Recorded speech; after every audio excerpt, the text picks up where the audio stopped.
ये सच्चा सौदा एक ऐसी बेमिसाल मिसाल बना है जिसने ऐसे ऐसे घरों को जो नरक के मानिंद बन गए थे स्वर्ग में बदल दिया। ऐसे ऐसे परिवारों को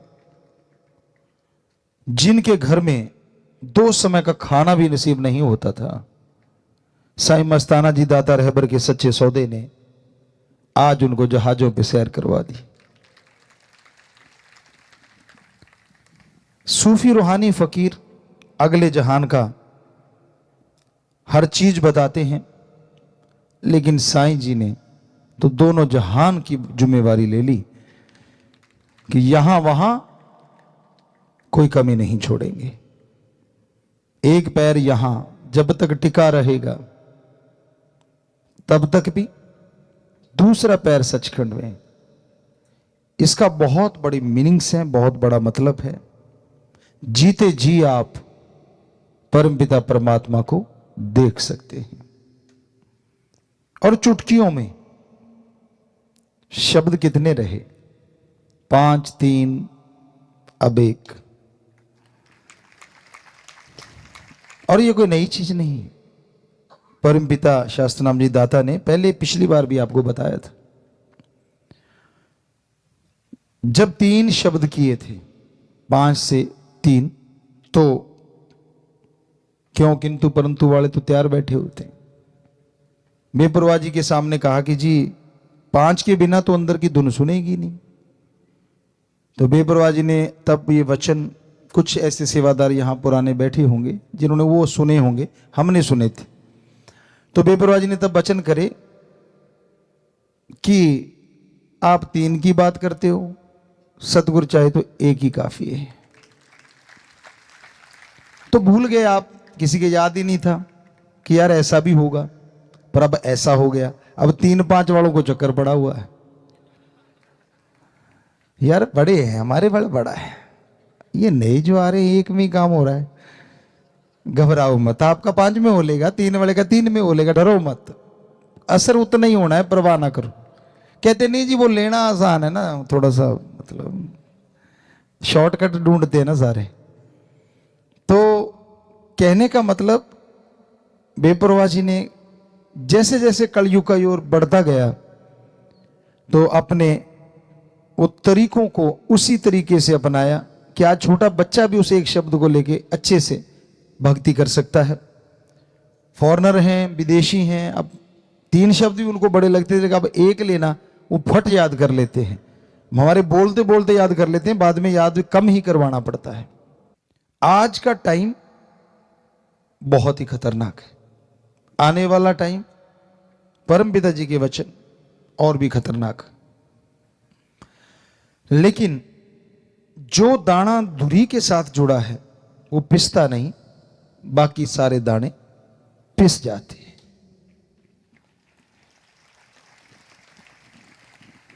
और आज उस धुरी से, उस किले से जुड़ा रहना बड़ा मुश्किल है। खान पान, देखना, सुनना, खाना पीना, मतलब आदमी का दिमाग एक अलग दिशा में जा रहा है। क्योंकि कलयुग जौवन पे नहीं, पीक पे है। मतलब आदमी को लगता है यार ये भक्ति क्या फजूल की बातें, ऐसे ही है। और यही वो समय होता है जब वो परमपिता परमात्मा बहुत बड़ा बदलाव लाता है। जब आदमियों के अंदर अहंकार बहुत बढ़ जाता है, जब संत महापुरुषों की, पीर फकीरों की बातें फजूल लगने लग जाती हैं, जब वो गलतियों पे गलती करते ही चले जाते हैं, पर बचता कौन है? तो धुरे के साथ जुड़े बचनों के 3 के पक्के, माफिया मिल गई, कोई कमी छोड़ी नहीं, इससे ज्यादा तो कोई सोच भी नहीं सकता। दृढ़ यकीन मांगा और सिर्फ एक वचन की पालना कि जहां परमपिता परमात्मा हो वहां बुरा काम ना करना, बाकी जगह कर लो। छोटा सा एक ही वचन, पर ऐसी जगह बता जरूर देना यहां परमात्मा नहीं है। तो देखो, आप कहते हो जी इतने मनवाते हो, एक ही मनवाते हैं। पहले भी बोला था, आज भी बोल रहे हैं, सिर्फ एक, बस छोटा सा, लंबा चौड़ा नहीं। और जो इस वचन को मानेगा वो धुरी के साथ लगा हुआ दाना बन जाएगा, वो होगा वो।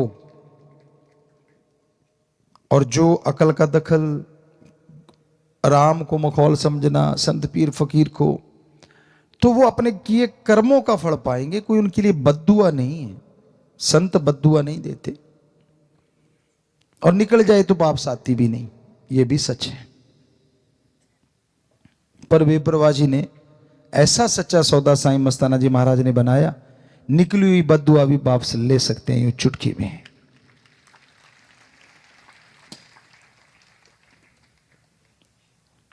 क्योंकि ली है।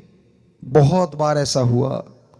बेपरवाह साईं मस्ताना जी महाराज ने कहा, परमपिता दाता रहबर ने उस बॉडी, तीनों बॉडियों में कहीं ना कहीं कोई ना कोई ऐसी बात हुई। हालांकि उसका मतलब था कि तेरे कर्म ऐसे आने वाले हैं, लेकिन जब उसने तौबा की और उसको तरीका बताया गया कि तू ऐसे कर ले तो तेरे ये जो कर्म आने वाले हैं वो कट जाएंगे और तेरा ठीक हो जाएगा, तो वो ठीक हो गया। पर जो मानता ही नहीं कि भाई नहीं, मैं तो पढ़ के लिख के कड़ के, बंदा जब बन जाता है ना, उसको ये लगता है कि नहीं मैं सब कुछ जानता हूं, मुझे सब पता है, तब समझ लो उसके कर्म जोर डाल रहे हैं बुरे, और समय बुरा उसके लिए होने वाला है। संत दुआएं करते हैं, मालिक से प्रार्थना करते हैं सबका भला हो। तो साईं जी ने एक ऐसा दर बनाया जिसमें आके आप बैठ गए, पहले कहा गया प्रार्थना कर लो, आप प्रार्थना करते थे। फिर आपसे कहा गया कि भाई चलो आप सोच लो, तो फिर आप सोचते थे।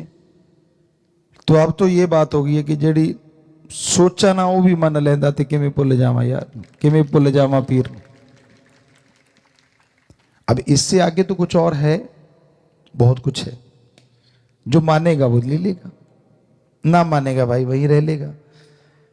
बात है कि अगर कल हम वैसे घूमने निकले शामसी को, तो एक बच्चे ने बताया कि पिताजी आपने कहा था कि बेटा बोलो नहीं, जो नहीं बोलेगा उसका जल्दी पूरा हो जाएगा, और जो बोल के हमें सुनाएगा उसका जल्दी पूरा नहीं होगा।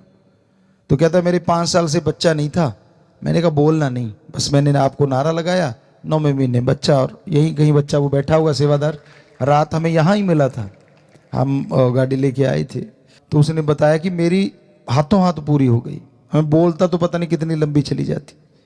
तो यही आप सबको हम समझाना चाहते हैं। आप माइक लेते हो, हमारी सुने जाते हो, लेकिन फिर शुरू हो जाते हो मेरा सिर दर्द है, मेरे बेटा नहीं है, मेरे फलाना काम है, मेरे धिंकड़ काम है। तो ये जो हम बोल रहे हैं ये वचन नहीं, तो इसका मतलब आपने एक तो ये काट दिए कि आपने जब गुरु पीर फकीर कोई बात को ही नहीं माना तो उनके वचन आप पे पूरे कैसे होंगे।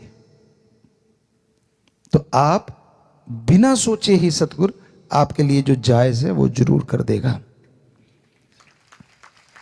और एक बात, रूहानी इश्क, हकीकी इश्क एक ऐसा इश्क होता है जिसमें पंजाबी में बोले तो तिलकड़बाजी, फिसलने का डर बहुत रहता है।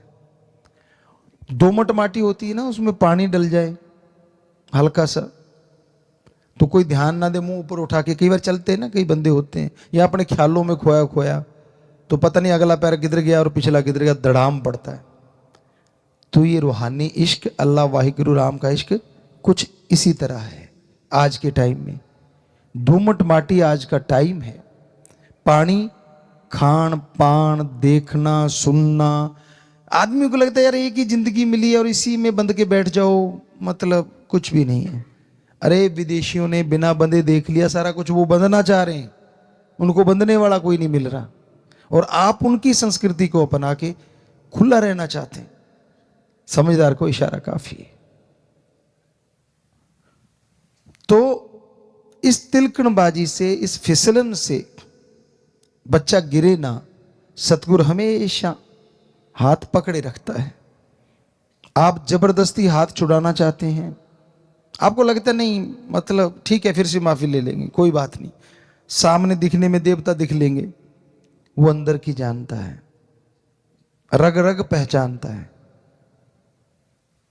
तो सत्संगी की तो पता है कौन सा वचन सही है, कौन सा गलत है। फिर भी गलती करो, वो सबसे बड़ा गुनाहगार होता है। जिसने गुरुमंत्र नहीं लिया, राम नाम से नहीं जुड़ा, जिसने बाजे को हाथ ही नहीं लगाया, वो तो टैपे टैपे करेगा तो कोई हर्ज नहीं। एक अपने आप को मास्टर बन गया है और फिर भी बेताला या बेसुराग बजाए तो उसकी तरफ ध्यान जल्दी चला जाता है। सो कहने का हमारा मतलब, जो अगर आपने गुरुमंत्र लिया है और माफियां इससे ज्यादा नहीं मिल पाएंगी जितनी आपको मिल गई, कल्पना नहीं थी आपकी, इतना कुछ कर बैठे थे। और वो साईं जी के वचन भी बड़े कसूते थे, परमपिता जी ने कवाली भी बड़ी कसूती बना रखी थी, लेकिन उनसे ही प्रार्थना करके, आप कहते हैं ना श्राप बद्दुआ को कैसे बदल देते हैं दुआ में, तो क्या बदला नहीं? सबको माफ कर सा दे के प्यार कर लो, वो लाइन बदली नहीं। तो ऐसे संत, ये सच्चा सौदा बेपरवाह जी ने बनाया है कि वो बदल सकता है उन चीजों को। पर आप ये मत सोचो कि वो टॉफी है जब मर्जी ले लूंगा, वो तो हो लिया। ये नहीं कि बार बार आप करते जाओगे और ये मिलता जाएगा। संत कभी नहीं कहेंगे कि नहीं माफ, हाँ बेटा माफ, लेकिन नहीं, क्योंकि वो एक ऐसी अति थी, हद। कहते हैं ना, ज्यादा धूप नहीं अच्छी और ज्यादा मेघला, कहते हैं बरसात नहीं अच्छी, ज्यादा बोलना नहीं अच्छा, ज्यादा चुप नहीं अच्छी, ज्यादा मेघला नहीं अच्छा, ज्यादा धूप नहीं अच्छी। सो कहने का मतलब, ज्यादा धूप कड़कड़ाती हो वो भी खतरनाक है, और ज्यादा बरसात हो वो तो देख ही चुके हैं, हरियाणा पंजाब या अपने कहीं कहीं, यहां बाढ़ आई थी क्या हुआ फिर। और ज्यादा बोलना तो कई ऐसे इतना ज्यादा बोलते हैं कि पूछो मत, और ज्यादा चुप रहना वो भी नहीं अच्छा। लोग आपको मूर्ख समझ लेते हैं या ये समझ लेते हैं कि ये तो डर रहा है। तो तोल के बोलो, कहने का मतलब अति मत करो। और अति हो चुकी थी जब आपको माफी मिली, तो अब आप बार बार अगर वही चीज दोहराएंगे और फिर आपके कर्मों का बोझ जब आपको उठाना पड़ेगा, फिर सतगुरु तो है लेकिन आपका जो शरीर है, आपकी जो रूह है, उसको भोगना पड़ेगा। क्योंकि ये बार बार मौका नहीं था, वो सुनहरी मौका था। उसमें जो लाहा खट गए, शहद बड़ी बन गए। सो साईं जी का दरबार, माफी का दरबार, वो तो कहते ही रहना है, लेकिन जो हमने आपको आज वचन कहे हैं ये हमेशा याद रखना। क्योंकि इस तरह से तो फिर आदमी कभी सुधरेगा ही नहीं कि जब मर्जी गलतियां करो और फिर कर लो, फिर आ जाओ, फिर कर लो, फिर। ये नहीं होता। वो अंदर की खुशियां ऐसे कट जाती हैं, और फिर वो अनहद नाद, फिर वो नूरानी स्वरूप के दर्शन, फिर वो खुशियां जो कि अटूट बरसती हैं, जो कभी टूटती नहीं है, उनमें कमी आ जाती है। जो आपको मिलना चाहिए था गुरुमंत्र से, उससे आप खाली रह जाते हैं। इसलिए साईं जी ने ये सच्चा सौदा, इतना बढ़िया सौदा बनाया है।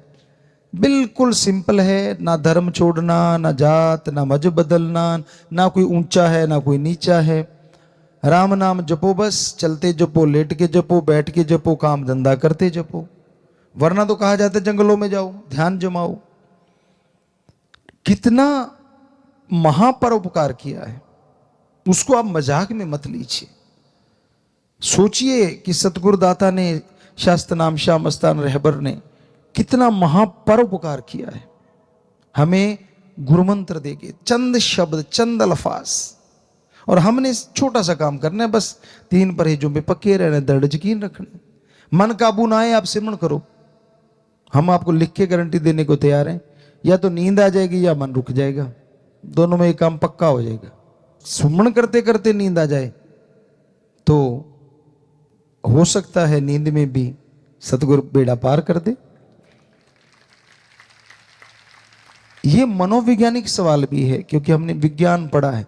आपको पिछली बार बोला था अपने अनुभव ही बताया करेंगे, ये सारे अनुभव हैं महसूस किए हुए और कर रहे हैं जो आने वाले टाइम के, कि आप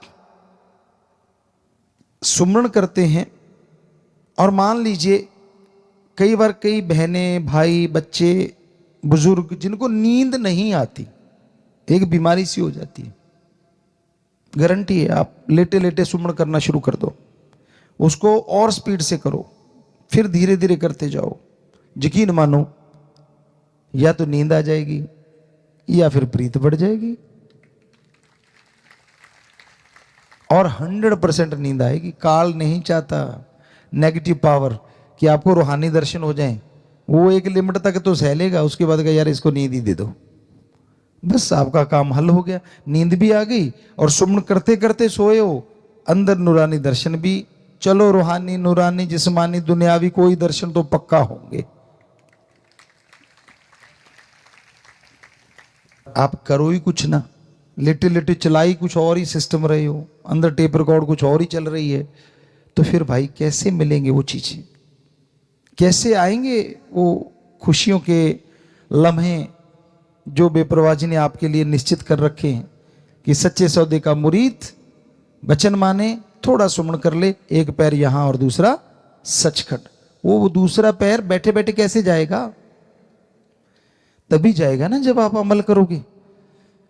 तो अमल जरूर किया करो बेटा, आपसे सभी से यही गुजारिश है। मानना ना मानना आपकी मर्जी है, हमने कोई बद्दुआ देनी नहीं, लेकिन वो आपके ऊपर असर होता है।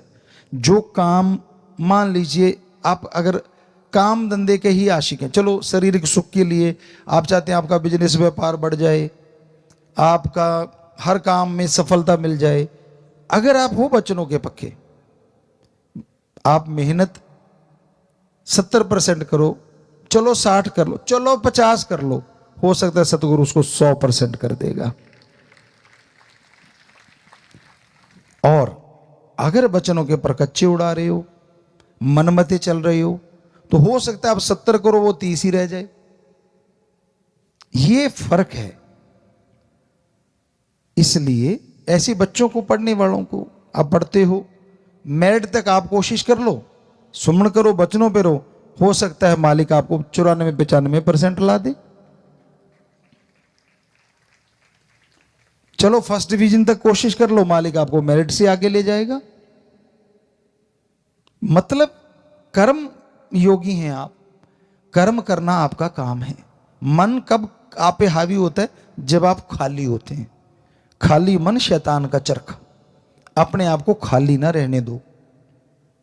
जिनकी ड्यूटी सेवा पे ही लगे रहो। हार श्रृंगार को उसको एक की जरूरत है, आपकी आत्मा पवित्र हो, आपके विचार पवित्र हो। यकीन मानिए बाहरी श्रृंगार की जरूरत नहीं, अंदर से ऐसी खुशियां दे देगा जो कोई टोक भी नहीं सकेगा, कोई रोक भी नहीं सकेगा, और आप अंदर से खिले रहेंगे, माला माल रहेंगे। तो ये साईं का दर ऐसा दर है। यहां चालाकी, चतुराई, या हम जब आया करते थे ये सोचा करते थे कि खेती भी करते, बेर होते थे, तब बेरियां थी शाह मस्ताना जी दाता रहबर के उस धाम में, तो उन बेरियों में बेर लगे होते थे, सेवा करनी, बोरियां वगैरह उठाते, वाशरूम वगैरह भी वहीं जाया करते थे उस साइड में। तो अगर सेवा करते थे तो वहां अगर बेर बिकते थे तो खाते थे। एक भी बेर हमने, दूसरों की हम गारंटी नहीं लेते, कभी तोड़ के नहीं खाया उन बेरियों से। अजी बेरियों का छोड़ो, जिस दिन सेवा नहीं कर पाते थे हमने लंगर थोड़ा सा लिया कि वचन है साईं मस्ताना जी के, और बाहर कंटीन पे पैसा देके ही लेते थे कि यार लंगर के लायक कुछ किया तो है नहीं। यानी आते थे तो सेवा ही करते थे। आपको लगता होगा यार इतने बड़े घर से गुरुजी हैं, क्या सेवा करते होंगे। आपको पहले भी एक दिन बताया होगा शायद, एक बार सत्संग में, यहां तक याद आता है कि हम 1 क्विंटल की बोरी यूं लेके चल पड़ा करते थे। ऐसे लोग पीछे उठाते हैं और हम उसको यूं पकड़ के यूं, यहां शाह सतनाम जी दाता रहबर के शरीर के रिश्ते में मामा जी जो रहते थे, वीर सिंह जी, उस एरिया में गेहूं की और चने की बोरियां रखी जाया करती थी। वो शिफ्ट करनी होती थी या वहां भरनी होती थी बाहर से, तो वो हम ऐसे उठा के 1 क्विंटल की बोरी बातें करते करते वहां रख देते थे। जिनसे ऊपर नहीं रखी जाती थी हम उसका बाला निकाल के ऊपर फेंक देते थे, क्योंकि पलेर थे और आज भी हैं, और ये शरीर उसी का है, उसी ने काम लेना है। जैसा वो राखे, जैसे नाच नचाए साइया वैसा नाच रे तू मन, बस फिर तो कोई कमी नहीं रहती। तो इसलिए साईं जी के ये महीने खुशियों के, आप ऐसे पर्ण, ऐसी सोच के साथ आगे बढ़ा करो कि मैं एक तो खाली नहीं रहूं। जब भी मन तंग करे ना, आप काम करने लग जाओ। अब काम कौन सा करूं? अरे जी बहुत से काम है। आप चलते चलते सफाई करने लग जाओ, निगाह मारने लग जाओ, भाई कोई चीज़ गंदी तो नहीं पड़ी, अच्छा वो पड़ा कागज, अच्छा वो पड़ा पन्नी सी, उठाई, आपका काम हो गया। क्योंकि आपका माइंड लग गया किसी तरफ। बच्चे हैं, पढ़ने में लग जाओ, नहीं तो खेलने में लग जाओ। यकीनन है गलत थॉट जो हैं, जो बैड थॉट है वो हट जाएंगे और अच्छे थॉट आपके अंदर आ जाएंगे। सेवादार जो पक्के यहाँ सेवा करते हैं, आश्रम की इतनी जमीन है, वो उठाओ कसौला फावड़ा, मन तो क्या, मन का तो बनाने वाला भी चूं चूं करेगा जब कस्सी कसौला चलाए ना। करना नहीं, बैठे बैठे ऐसे हो जाए वैसे हो जाए, रजाई फाड़ते रहते हो मार मार के पैर, तो क्यों मतलब अपने मन को हावी होने देते हो अपने पे। सेवा ये तो तरीका आसान है।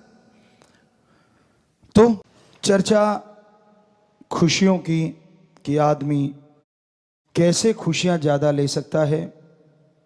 आज ऐसा समय आ गया है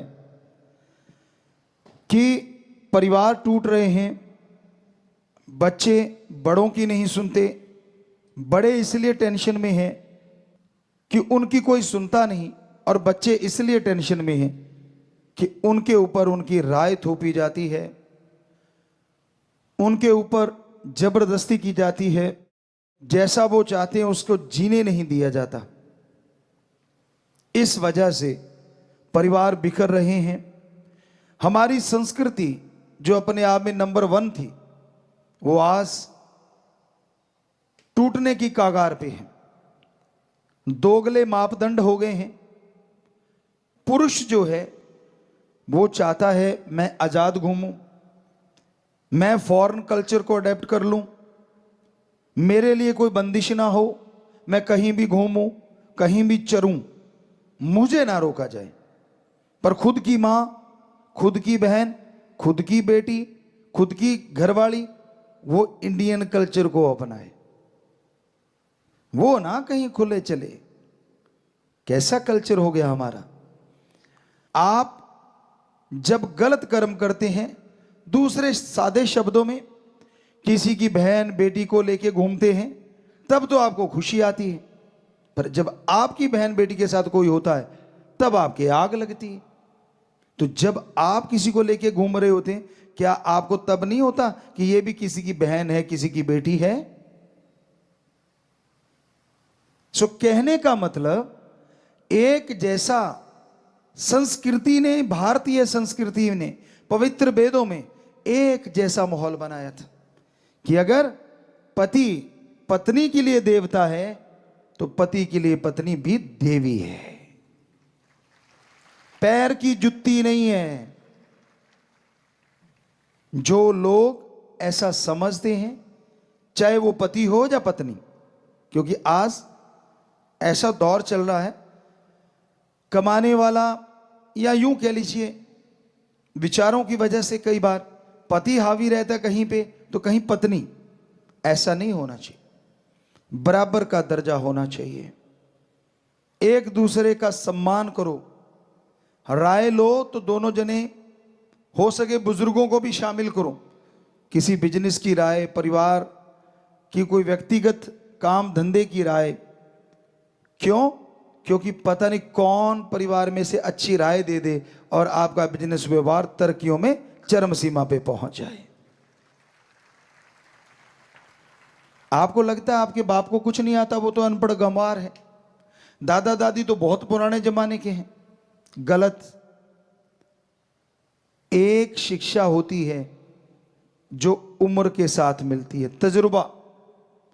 कितने पढ़ लिख लो, कितनी डिग्रियां ले लो, जिंदगी का तजुर्बा जो सिखाता है वो किताबें नहीं सिखा सकती।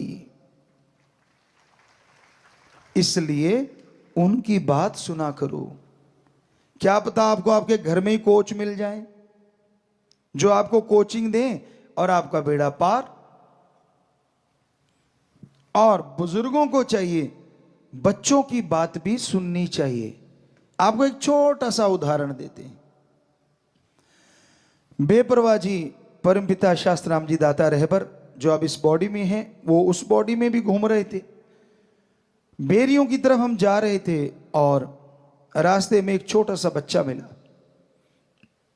कहने लगा पिताजी बात करनी है। पूछा बोल बेटा क्या बात करनी है? तो कहने लगा सफेद कपड़े या कोई भी कपड़ा आप डालते हैं ना, जब उल्टा करके डाला करो। तो हमने पूछा क्यों भाई, किस लिए बेटा? कहने लगा जी एक तो दाग धब्बा, अगर हल्का फुल्का मिट्टी आएगी तो अंदर आएगी और झड़का के पहनेंगे उड़ जाएगी। हल्का फुल्का धब्बा लगा भी तो अंदर की साइड लग गया। दूसरा परमपिता जी कहते यानी कि वो हम बताते हैं, कहते क्या कि मक्खी मच्छर आएगा तो अंदर की साइड में रहेगा और जब उसको सीधा करेंगे तो वो निकल जाएगा और उसको पहनेंगे तो नेचुरली सही रहेगा। तो बेपरवाह जी हंस के कहने लगे भाई छोटा बच्चा भी राय देना तो उसकी राय ले लेनी चाहिए अगर वो अच्छी हो। तो जो आपके नन्हे नन्हे फूल हैं, छोटे छोटे जो खुशबू बिखेर रहे हैं, कलियां हैं, ये छोटे छोटे बच्चे भी दिमाग रखते हैं, इनके भी दिमाग है, यहां भूसा नहीं भरा हुआ। अगर इनकी बात भी आप सुन लो तो क्या पता ये आपसे बढ़िया कोई सजेशन दे दें जिससे पूरे घर का फायदा हो जाए। क्या पता ये कोई ऐसे बढ़िया आइडियाज दे दें जिससे घर परिवार में प्यार बढ़ जाए। कम मत आंको किसी को भी। बहस का मतलब झगड़ा नहीं होता, क्योंकि हमने बहुत देखा है लोग जब बहस करने बैठते हैं, बहस का मतलब दूसरे शब्दों में अगर सही बोले तो चर्चा होना चाहिए। चर्चा करना, किसी टॉपिक पे चर्चा करो, तो वो चर्चा करना ज्यादा सटीक शब्द है। बहस तो झगड़ने को भी आजकल नमूना बन गया है, झगड़े को ही बहस कह देते कि शुरुआत बहस और फिर झगड़ा। चर्चा करो स्वस्थ तरीके से कि भाई तू अपने विचार बता, उसको काटो ना, उसकी पूरी बात सुनो। दूसरे को बोल तू बता, तीसरे को बोल तू बता। अब सबकी सुने जो घर का मुखिया है, और फिर कहे कि बेटा हो सके तो लिखो पॉइंट, जो मेन पॉइंट होते हैं उनको लिख लो जो परिवार वाले चर्चा कर रहे हैं। तो जिसका सबसे बेस्ट है उसका क्यों बेस्ट है और दूसरों का क्यों कम है ये बताओ, और फिर कहो कि मुझे ये लगा कि ये सबसे बेस्ट तरीका है। फिर चर्चा करो क्या बेस्ट है, इसमें क्या माइनस है, क्या प्लस है। तो यकीन मानो लास्ट में उस चर्चा का जो रिजल्ट है 100% पॉजिटिव निकलेगा और आपके घर में खुशियां आएंगी। पर आप बात करने से पहले ही काट देते हो। तुझे बड़ा आता है, तू बड़ा कल का छोकरा और मुझे समझाएगा, तू होता कौन है। आपकी ईगो हार्ट हो गई क्योंकि बच्चे ने आपसे बढ़िया तरीका बता दिया। ये गलत है, बल्कि खून तो आपका है, बल्कि मान करो, सत्कार करो, खुश हो जाओ कि देखो मेरे खून में कितना ज्यादा अकल है, कितनी ज्यादा दिमाग है। पॉजिटिव लो उस चीज को, नेगेटिव ना लो। और बच्चों को भी जैसे हमने बताया अपने माँ बाप का सत्कार करना चाहिए, इज्जत करनी चाहिए। ये आप मान लीजिए 20 से 30 साल की उम्र की चर्चा कर रहे हैं हम अभी जो कर रहे हैं। वैसे तो बचपन से आजकल माने तो बचपन से 30 साल तक बुजुर्ग कोई बात नहीं समझ पा रहे, आपके माँ बाप, दादा दादी, नाना नानी, मतलब बुजुर्ग आपसे बड़े, तो आप बजाय उनको नीचा दिखाने के बच्चों प्यार से, सत्कार से, इज्जत से बात करो। पहले उनकी पूरी सुन लो, फिर उनका सत्कार करो कि भाई पापा जी आपने बहुत बढ़िया बात बताई, पर अगर आप आज्ञा दें तो क्या मैं भी कुछ बता सकता हूं, मेरे भी माइंड में कुछ आइडिया आ रहा है। तो हमें लगता है उनकी ईगो हार्ट नहीं होगी, अहंकार को ठेस पहुंचती है ना, तब गड़बड़ होती कि मैं बड़ा तू छोटा, तू है क्या। तो जब आप कहोगे कि जी मैं, अगर आप आज्ञा दें तो मैं आप एक रिक्वेस्ट है, मैं भी अपनी बात रखना चाहता हूं, यकीन मानो उसको लगेगा हाँ मेरी ईगो हार्ट नहीं, क्योंकि पहले ही सत्कार कर दिया, उसको बड़ा बना दिया, तो फिर वो आपकी बात भी सुनेगा और अच्छी लगेगी तो मानेगा भी। तो ये तरीके होते हैं घर परिवार को बांध के रखने की। संयुक्त परिवार होते थे तो उसमें कितनी खुशियां होती थी। तो कहने का मतलब संयुक्त परिवार जो होता है ना, बड़े फायदे होते हैं। मान लो दो भाई हैं, इकट्ठे रह रहे हैं, आगे दो बच्चे हैं, तो उनमें से एक भाई नौकरी करता है, दूसरा भाई अगर मान लो खेती बाड़ी या कोई थोड़ा बिजनेस करता है, तो कहते हैं ना एक और एक 11 हो जाते हैं और एक एक ही रह जाता है। और दूसरी बात, खास करके सत्संगियों को, हम अपने उन बच्चों को जो राम नाम से जुड़े हैं जरूर हाथ जोड़ के कहना चाहेंगे कि अगर आप 2-3 भाई हो, इकट्ठे रह रहे हो, तो 2 लोग अगर घर का काम कर रहे हैं और एक सेवा के लिए फ्री हो सकता है, तन मन धन से परहित परमार्थ कर सकता है। बदल बदल के करते रहे ना, एक बार एक आ गया, दूसरी बार दूसरा आ गया, तीसरी बार तीसरा आ गया। और आज के युग में, आज के समय में परहित परमार्थ, अपने को छोड़ के सारी सृष्टि का भला करना, अपना तो करना ही होता है, वो तो एक आत्मिक मालिक ने शक्ति दी है कि आप आत्मिक रक्षा करें, आत्मरक्षा वो तो करना ही है, लेकिन फिर अपने को छोड़ के परहित परमार्थ करने वाला कोई कोई है। अगर सारी जनसंख्या देखें तो वीडियो बनाने वाले मिल जाएंगे, एक्सीडेंट हुआ पड़ा है, खून निकल रहा है, कोई किसी को मार रहा। अभी पीछे एक हमने देखा, शरेआम दिल्ली में एक राक्षस प्रवृत्ति का बच्चा एक बिटिया पे चाकू बरसा रहा था, वो बड़ा हाईलाइट हुआ था, हमने टीवी पे देखा। तो वहां लोग आ रहे हैं, जा रहे हैं, किसी ने कोई वीडियो बना रहा है। अरे लानत ऐसे लोगों पे और लानत उनके शिक्षा पे। क्यों नहीं 2-4 ने मिलकर उसको पकड़ लिया, उसके पीछे से जाते और बाजू काबू कर लेते, बात खत्म। लेकिन नहीं, मरने दिया। यहां तक नहीं, उसने पत्थर उठा के वो जो किया, ये रोंगटे खड़े करने वाली घटना थी। लेकिन वहां लोग ऐसे जा रहे थे जैसे कोई बात ही ना हुई हो। कहां गई हमारी संस्कृति, कहां गई हमारी इंसानियत, जिसके बल पे हमारी संस्कृति पूरे वर्ल्ड में नंबर 1 है। हमें खुशी है हमारे 6.5 करोड़ बच्चों पे, खास करके उन बच्चों पे जो ऐसे समय में इंसानियत को नहीं भूलते और लोगों की मदद करते हैं। चाहे बाढ़ का पानी हो, चाहे भूकंप आया हो, प्राकृतिक आपदा या ऐसी कोई चीज दिख जाए, वो नहीं पीछे हटते। एक्सीडेंट हुआ पड़ा है, उसको उठा के हॉस्पिटल पहुंचाएंगे। जब हमने शुरू किया था, शुरू में कुछ बच्चों को परेशानी भी आई, क्यों वो लेके जाते थे, लोग उन्हीं को बिठा लेते थे कि तू, तेरी गाड़ी से तो नहीं हुआ एक्सीडेंट, औरों की छोड़ो, हम अपनी बात सुनाते हैं आपको। राजस्थान में श्री गंगानगर साइड से हम होते हुए गुरुसर मोड़िया जा रहे थे। तो जैसे ही सुखाड़िया सर्कल है, वहां से निकले, बुद्रवाली से आए थे, गंगानगर में किसी घर गए थे, तो वहां से निकले, हमारे आंखों से थोड़ा सा दूर बस ने बैक मारा और एक बाइक पे बच्चे थे, तो वो तड़ाक से नीचे गिरे। तो गिरते ही हमारी गाड़ियां नजदीक पहुंची, तो हमने सेवादारों को बोला कि भाई पीछे से इनको उठा के हॉस्पिटल पहुंचा दो और इनका इलाज करवाओ। अब हम तो ये कह के चले गए, गुरुसर मोड़िया पहुंच गए।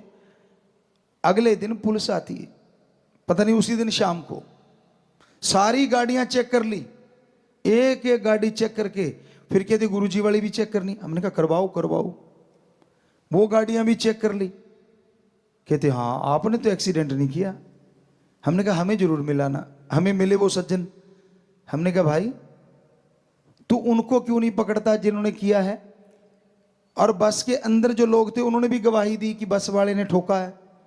बहुत बेचारा साइड में चल रहा था बाइक वाला, और उसने एकदम से गाड़ी कट मारा और वो उड़ा दिए। तो अंदर से गवाही भी किसी ने दी, तो सिर नीचा कर लिया उन्होंने। हमने कहा बोलो किस पे डालना चाहते हो, कौन सी गाड़ी पे? हम ही लिखवा देते हैं, बोलो कौन सी गाड़ी पे डालना चाहते हो केस? कहते गुरुजी क्षमा करना, शर्म करो। हमने कहा शर्म? चंद नोटों के लिए क्या कर रहे हो? क्या ड्राइवर आपका दोस्त है, मित्र है? तो उनको कोई जवाब नहीं था। तो उस समय परेशानियां आती थी।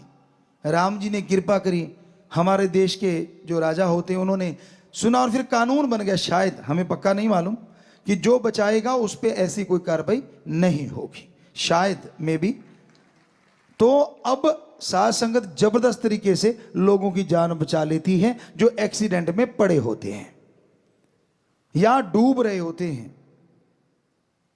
तो बड़ा अच्छा लगता है। तो ये इंसानियत की सेवा के लिए अगर आपके परिवार का एक मेंबर आ गया, वो सेवा कर रहा है, और यकीन मानो घर का एक या दो लोग जो बिजनेस कर रहे हैं, वो जो सेवा कर रहा है ना, आपके बिजनेस में भी हो सकता है दुगना चौगुना मुनाफा हो जाए, और शारीरिक तंदुरुस्ती ताजगी भी जरूर आएगी।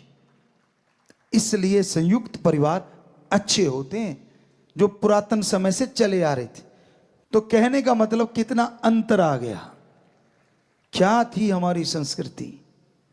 हमारे गांव में हमने देखा, हमें बचपन से लेके आज तक राजनीति में ना कोई इंटरेस्ट था ना है, तो पर फिर भी आपको एक बात बताना चाहते हैं। छोटा सा गांव, 774 या 80 90 ऐसे कुछ वोट थे।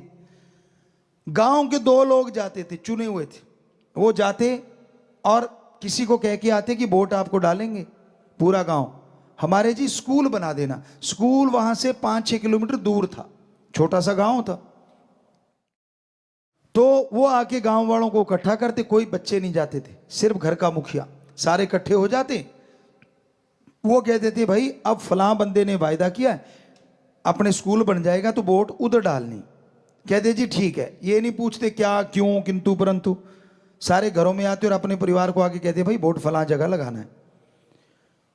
और ऐसा ही हुआ, स्कूल बन गया, क्योंकि वही जीता जिसको वोट डाली। अगली बार फिर वायदा कराए कि भाई हमारे स्कूल को अपग्रेड कर देना, और हो सके तो बिजली और रोड नहीं है हमारे। फिर वही जीता, क्योंकि तब वो पेटियां पूटियां खुला करती थी। हमें मालूम नहीं तब क्या चक्कर था, कोई इंटरेस्ट नहीं था हमारा, सच कह रहे हैं आपको, झूठ नहीं बोल रहे। तो कहते थे तब कोई पेटियां पूटियां खुलती थी वोट गिनते टाइम, तो वोट गिनते रहे गिनते रहे गिनते रहे। और जब पेटी खुली, वो हार रहा था जो एमएलए था, वो जब गुरुसर मोडिया की पेटी थी वो खुली, पेटी खुलते ही वो जो बंदा 400 से हार रहा था वो 300 कुछ वोटों से जीत गया। यहां तक हमें बताया, हमें नहीं मालूम कितनों से जीता था वो। तो पेटी खुलने की वजह से वो, क्योंकि गिनती करवा रहा था, उसको पता चल गया कि हाँ मुझे इन्होंने ही जिताया है। तो फिर 10वीं का स्कूल भी बना, रोड भी बनी और बिजली भी आई। तो हमारा यहां ये नहीं कि क्या हुआ, कहने का मतलब इतनी एकता होती थी, पूरे गांव की परिवार संयुक्त रहते थे, अलग हो जाते थे लेकिन फिर भी भाईचारा यूं रहता था। क्योंकि तब जो हमने देखा, बुरा ना मानना, माता बहनों की थोड़ी खड़क जाती थी, भाई भाई तो कई बार एक रह लेते थे, पर उनकी थोड़ी सी रोटी के पीछे, दाल के पीछे, चावल के पीछे, सासू के पीछे, ससुर के पीछे गड़बड़ हो जाती थी। तो उस वजह से घर तो अलग हो जाते थे, कहते थे चूल्हा अलग कर लिया। तब ये नहीं कहते थे खेती बाड़ी बांट ली, कि चल चूल्हा अलग कर लो भाई, ताकि झगड़ा ना हो। तो वो घर थोड़ा सा अलग हो गया, लेकिन खेती सांझी, काम धंधा एक ही कर रहे हैं, वही सारा कुछ भाईचारा। तो वो भी बढ़िया है जिनके ये है। तो सत्संगियों से जरूर चाहेंगे कि अगर पॉसिबल हो, झगड़ा नहीं करना, झगड़े से तो अच्छा है चूल्हा अलग ही ठीक है। पर अगर लगता है काम धंधा साझा कर लो, और 1 महीने के बाद हिसाब जरूर कर लिया करो। चाहे सगा भाई है, चाहे दोस्त है, चाहे मित्र है, लंबा मत डालो। महीने के बाद हिसाब होगा तो अगर कोई बेईमानी कर रहा है पता चल जाएगा, तो अपना किनारा कर लो। ईश्वर का नाम सुखों की खान है। जो इंसान ईश्वर में यकीन रखता है, उसके नाम का सुमरन करता है, उसके अंत्यकरण की मैल साथ के साथ उतरती रहती है। आत्मविश्वास, आत्मबल हासिल करने के लिए यह बहुत जरूरी है कि आप ओम हरि अल्लाह गॉड खुदा वाहिगुरु ईश्वर का नाम जपें। उसके नाम लाखों हैं पर वो एक है। तो उस परम पिता परमात्मा का सच्ची भावना से, सच्चे हृदय से अगर आप जाप करेंगे तो ये हो नहीं सकता कि उसकी कृपा दृष्टि आप पे ना हो। उदाहरण के तौर पे मां और बच्चे का संबंध, बच्चा रोता है तो मां को फिक्र होता है, वो दौड़ के आती है, उठाती है कि कहीं ये भूखा ना हो, इसको कोई तकलीफ ना हो। तो जब एक बच्चे की पुकार मां सुनती है तो भगवान जिसने मां को बनाया है, क्या वो मां से कमजोर है? क्या वो आवाज नहीं सुनेगा? वो भी सुनता है, पर कोई उसको सुनाने वाला हो, कोई उसके लिए तड़प रहा हो। हमारे सभी धर्मों के पवित्र ग्रंथों को हमने पढ़ा विज्ञान के दृष्टिकोण से, और हमारे धर्म महाविज्ञान है। जैसे रेडियो स्टेशन से तरंगे निकलती हैं और यहां भी सेट यानी रेडियो सेट आप ऑन करते हैं, वो तरंगे फ्रीक्वेंसी वहां आवाज बन के, टीवी में पिक्चर बन के आपके सामने होती है। ये सब इंसानी शरीर के अनुसार ही बना हुआ है, उसकी थोड़ी सी नकल है। हमारे अंदर से भी फ्रीक्वेंसी तरंगे निकलती हैं। अब बुरी तरंगे तो शैतान का काम करती हैं, और अच्छी तरंगे अल्लाह वाहिगुरु ओम हरि ईश्वर के लिए जो तरंगे निकलती हैं उस तक लाजमी पहुंचती हैं, और उसका असर भी लाजमी होता है। ऑस्ट्रेलिया, जर्मनी, इंग्लैंड के साइंटिस्टों ने साइंस में भी यह सिद्ध कर दिया है। उन्होंने कुछ लोगों पे चिप लगाया, कंप्यूटर चिप, तो ये देखने के लिए कि फर्क क्या है 10,000 या 12,000 लोगों पे, जिसमें कुछ लोग वो थे जो भगवान को बिल्कुल नहीं मानते और कुछ लोग वो थे जो भगवान को मानते हैं। कंप्यूटर वगैरह लगाए गए, सेंसिटिव चिप थे, चारों तरफ कंप्यूटर लगाए गए, उनको रखा गया, और जब रिजल्ट आया तो दंग रह गए वो कि नेगेटिव सोच जो मालिक को याद नहीं करते उनमें ज्यादा है, बात बात पे लड़ाई झगड़े करना उनमें ज्यादा है जो मालिक को याद नहीं करते। खुदकुशी करने का मन उनका ज्यादा बनता है जो मालिक का नाम नहीं लेते, और जो मालिक का नाम लेते वो शांत हैं, उनमें गुस्सा कम है, झगड़ा नहीं करते, खुदकशी का कोई क्या कहना है अदरवाइज सोचते नहीं। और जब भी वो प्रेयर करते हैं, सबसे बड़ी बात उन्होंने हाईलाइट की, ये पत्रिका में आया कि जब भी वो प्रेयर करते हैं तो एक अंतरिक्ष से अदृश्य तरंगे निकल के आती हैं और उनके माइंड में प्रवेश कर जाती हैं, जिससे ये शांत बने रहते हैं। अब ये तरंगे कहां से आती हैं, खूब रिसर्च किया, उनको पता नहीं चलता, जबकि हमारे वेदों में, पवित्र ग्रंथों में हजारों साल पहले लिखा हुआ है कि वो तरंगे उस ओम सुप्रीम पावर से आती हैं, और जो उस सेट ऑन है चलेगी आवाज उसी में ना। अब अगर सेट रेडियो सेट बंद करके रख दिया तो कहां से पकड़ेगा फ्रीक्वेंसी? तो जो सेट ऑन है, जो भगवान को याद कर रहे हैं, वो तरंगे आके उनके दिमाग में प्रवेश कर जाती हैं और उनको आत्मिक शांति से माला माल कर देती हैं। तो ये साइंटिस्ट भी मान गए हैं।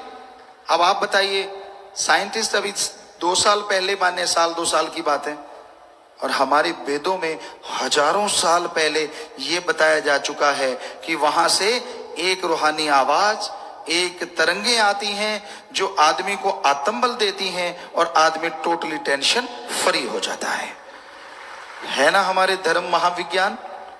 पर धर्म को उस दृष्टिकोण से पढ़ो, उसको गलत तरीके से इस्तेमाल ना करो, भावना से, वैराग्य से अगर आप उसको पढ़ोगे, उसका जाप करोगे, तो यकीनन उसकी कृपा के काबिल बनोगे और आपके जो मुश्किलें हैं, आपकी जो परेशानियां हैं, उसका हल आपको अंदर से मिलेगा।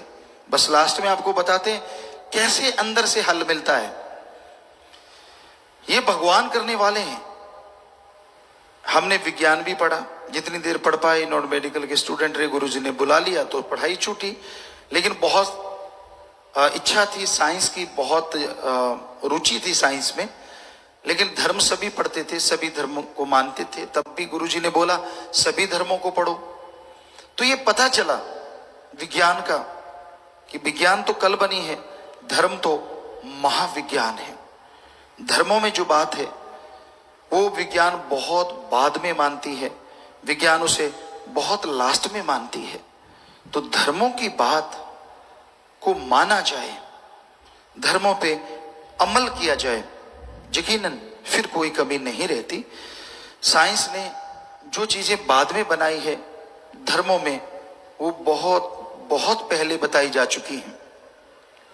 तो जो सुनते हैं, भजन करते हैं, सुमरन करते हैं, अभ्यास करते हैं, उनके अंदर मालिक का एक जोश, आत्मविश्वास पैदा होता है। और साइंस ये मानती है कि जिनके अंदर आत्म बल होता है, सफलता उनके कदम चूमती है। तो बात कर रहे थे कि आपको लास्ट में ये बताना है टेंशन फ्री आप कैसे हो जाते हैं। आपको चिंता कब होती है? आदमी को टेंशन, चिंता होती है, मनोविज्ञान कहता है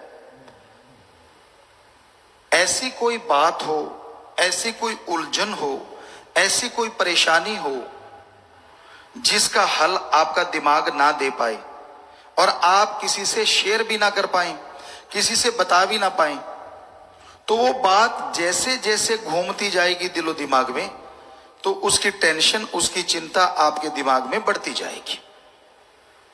क्योंकि आप किसी से बता नहीं सकते, दिमाग आपका जवाब दे देता है कि भाई इस समस्या का, इस प्रॉब्लम का मेरे पास कोई सॉल्यूशन नहीं है, कोई हल नहीं है। तो वो बात आपके दिमाग में घूमती जाएगी, जितने बार वो बात घूमेगी टेंशन, परेशानी बढ़ती जाएगी।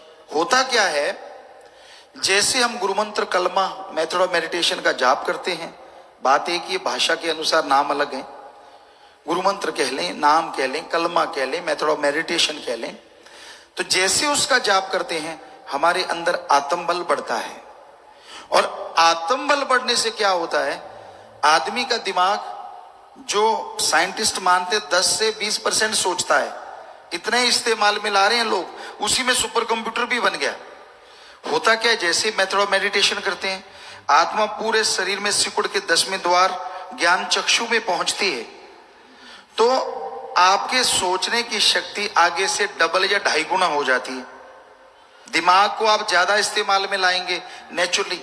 तो जो समस्या का हल आपको पहले नहीं मिल रहा था, जैसे प्रभु का नाम जपा, अल्लाह का नाम जपा, वो आपका दिमाग डबल हो गया, उस समस्या का हल आपको आपके अंदर से मिल जाएगा और आप टोटली टेंशन फ्री हो जाएंगे। तो भगवान का नाम ऐसे काम करता है, ना कि जादू टोने, धागे दावीज पहनने से नहीं। ये तो सब पैसे का मामला है। हकीकत जो धर्मों की है वो यही है कि आप मेथड ऑफ मेडिटेशन, गुरुमंत्र, कलमा का जाप करें, आपके अंदर विल पावर बढ़ेगा और आपकी समस्याओं का हल मालिक आपके दिमाग में भर देगा और आप उस पे चल के अपने समस्याओं से बाहर आ जाएंगे। तो फकीरों का काम बताना होता है, मानना ना मानना वो आपकी मर्जी है। हम तो भाई एक चौकीदार जैसे आवाज देता है, एक वैसे ही एक फकीर आवाज देता है कि भाई ये वचन मानो, आप अमल करो ताकि आपका बेड़ा पार हो, आपकी परेशानियां दूर हो। आगे मानना मानता है इंसान, कोई पैसा तो फकीर लेता नहीं। करके देख लो, हाथ कंगन को वार सी क्या, पढ़े लिखे को फारसी क्या। करोगे तो रिजल्ट आएगा, अब करोगे नहीं। आपके सामने घी है, दूध है, मक्खन है, धोख मारते रहो, क्या पावर आएगी? क्या स्वाद आएगा? नहीं आएगा। उठा के खा लो, स्वाद भी आएगा और पावर भी आएगी। वैसे भगवान का, अल्लाह का, राम का नाम है। अगर जाप करोगे, अभ्यास करोगे, तो ये सारे नजारे जो आपको बोले हैं आपको मिलने शुरू हो जाएंगे। और अगर आप सिर्फ यूं यूं करके काम चला लेते हैं कि भाई ठीक है सिर झुका दिया, बात हो गई, तो भाई फिर आपको नजारे कैसे मिलेंगे और कैसे आपका अंत्यकरण शुद्ध होगा और कैसे आत्मविश्वास आएगा और कैसे आपकी समस्याओं का हल होगा। तो मानना आपकी मर्जी, बताना हमारा फर्ज।